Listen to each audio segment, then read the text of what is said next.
কি ভাবতেছো আমি পাগলের মতো পানি কেন খাইতেছি আর এভাবে মুড়ি কেন ফেলাই দিলাম আর এখানে মরিচই বা কেন খাইতেছি?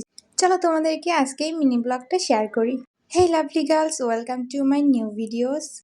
তোমরা হয়তো ভিডিও শুরুতেই দেখে বুঝে গিয়েছো যে আমি ঝালমুড়ি খাওয়ার চ্যালেঞ্জ নিয়েছিলাম।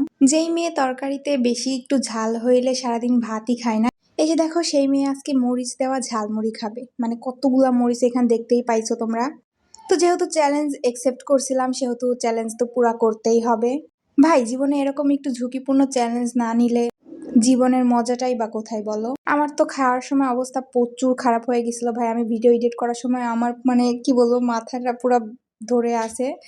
এত পরিমাণের ঝাল ছিল, আমার মনে হতেছিল যে কান দিয়ে আগুন বের হয়ে যাবে, এরকম একটা অবস্থা। তোমাদের ভাইয়া বারবার বারণ করতেছিল থাক আর খাওয়া লাগবে না, কিন্তু আমি তো জেদ ধরে বসে আছি, খাবো তো খাবো। তো এই যে দেখো খাওয়া শেষ করার পরে আমার অবস্থা মানে পাগলের মতো পানি খাইতেছিলাম, কি আর বলবো। বক বক করতে করতে তো লোকেশন দিতেই ভুলে গেছিলাম। আজকে চলে গিয়েছিলাম হাজিরহাটে, বেশি রাত হওয়ার কারণে বেশি দূরে কোথাও যাইনি। যাই হোক, তো আমার অবস্থা খুবই খারাপ। দেখা হবে নেক্সট কোনো ভিডিওতে। বাই বাই, আল্লাহ হাফেজ। আমার দিকে কি দেখতেছো? পেজটা ফলো করো।